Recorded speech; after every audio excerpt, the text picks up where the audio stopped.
আসসালামু আলাইকুম welcome to my channel Sahajpath start. প্রিয় শিক্ষার্থী, আজকে তোমাদের জন্য যে ভিডিওটি নিয়ে আসলাম সেটা হচ্ছে ন্যারেশন চেঞ্জের। তো এটি দিয়ে হচ্ছে তোমাদের এই ন্যারেশন চেঞ্জের দ্বিতীয়তম ভিডিও। তো এর পূর্বে আমি আরো দুইটি ভিডিও ইউটিউবে আপলোড করেছি, তোমরা চাইলে সেই ভিডিওগুলো ইউটিউব থেকে দেখে নিতে পারবে। তো ইন্টারোগেটিভ সেন্টেন্সের ন্যারেশন কিভাবে চেঞ্জ করতে হয় তাহলে চলো সেটি দেখে নিই। তো একটি রুল জানলেই তোমাদের এই ইন্টারোগেটিভ সেন্টেন্সের ন্যারেশন চেঞ্জ সবথেকে সহজে তোমরা করতে পারবে। তো রুলটি হচ্ছে যে রিপোর্টিং ভার্ব যদি থাকে, তো সেই রিপোর্টিং ভার্বের পরিবর্তে আমরা টেন্স অনুসারে আস্ক অথবা আস্ক ব্যবহার করব। তো এই ক্ষেত্রে আস্ক এর পরিবর্তে আমরা ইনকোর অফ ব্যবহার করতে পারি। ওকে, তাহলে এটি রিপোর্টিং ভার্বের পরিবর্তে আমরা হচ্ছে এই গুলি ব্যবহার করব এবং রিপোর্টেড স্পেসের মধ্যে যখন ইনভার্টেড কমা থাকবে, তো সেই ইনভার্টেড কমা তুলে আমরা ব্যবহার করব ইট বা ওয়েদার।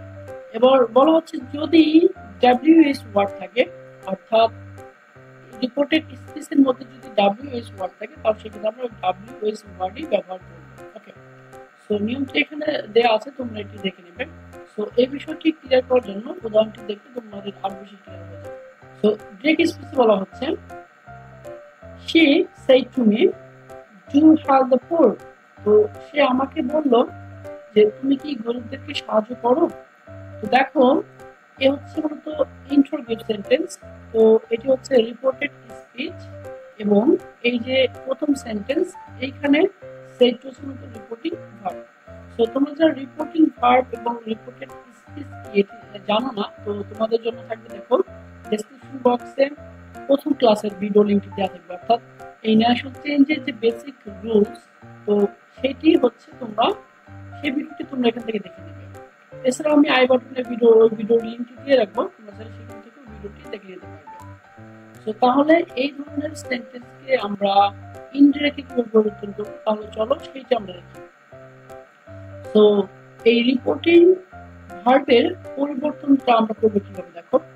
তো এই সেন্টেন্সটি যেহেতু ইন্টারোগেটিভ সেন্টেন্স, তাহলে আমাদের এই রিপোর্টিং ভার্ব পরিবর্তে ব্যবহার করতে হবে আস্ক অথবা আস্ক। ঠিক আছে, তো এটি যেহেতু past tense said to, so that's আমরা এখানে ব্যবহার করব আস্ক। এরপর আমাদের অবজেক্টিভ থাকবে ওকে যে মি। এরপর এই যে ইনভার্টেড কমা, তো এই ইনভার্টেড কমা তোলার জন্য আমরা ব্যবহার করব হচ্ছে ইফ। Okay, so if. এরপর আমাদের নিতে হবে সাবজেক্ট। তো এখানে সাবজেক্ট ছিল হচ্ছে ইউ। সো ইউ সবসময় ফলো করে অবজেক্টকে। ওকে, অর্থাৎ সেকেন্ড পারসন ফলো করবে অবজেক্ট। তাহলে এইটি যেহেতু সাবজেক্টের জায়গা, তাহলে ফলো করলো অবজেক্ট মি কে। তো এই মি এর সাবজেক্ট এবার বানাতে হবে আমাদের। তো মি এর সাবজেক্ট কি? মি এর সাবজেক্ট হবে আই। এরপরে এটি যেহেতু ছিল প্রেজেন্ট টেন্স, ডু হচ্ছে প্রেজেন্ট টেন্স, দ্যাটস ওয়াই আমাদের পরবর্তীতে পাস্ট টেন্স করতে হবে। সো এই জন্য বেসিক্যালি হেল্প থেকে আমরা করে দেব হেল্প। এরপরে যা থাকবে আমরা সেই অংশ বসিয়ে দেব। এবং অবশ্যই মনে রাখা লাগবে এখানে ছিল প্রশ্নবোধক চিহ্ন, আবার আমাদের ইনডাইরেক্টলি করার ক্ষেত্রে এটিকে আমাদের পুস্টক দিতে হবে। নিয়ম হচ্ছে যে সেন্টেন্সটি যেই টেন্সে থাকুক না কেন, মানে যে সেন্টেন্সে থাকুক না কেন, ইনডাইরেক্ট করার জন্য আমাদের সেটিকে অ্যাসার্টিভে রূপান্তর করতে হবে। তো আরো একটু উদাহরণ দেখো, ইনডাইরেক্ট স্পিচে বলা হচ্ছে Suman said to me, okay, where did you go yesterday? তো এটি হচ্ছে তোমার ইন্টারোগেটিভ সেন্টেন্স। তাহলে এইখানে দেখো তো ডাব্লিউএস ওয়ার্ড দিয়ে শুরু হয়েছে কিনা। হ্যাঁ, তো এটি ডাব্লিউএস ওয়ার্ড দিয়ে শুরু হওয়ায় এইখানে আমাদের রিপোর্টিং ভার্ব said to, তো এর পরিবর্তে আমরা ব্যবহার করবো আগের মতোই asked। ওকে, এরপর অবজেক্ট চলে আসবে মি।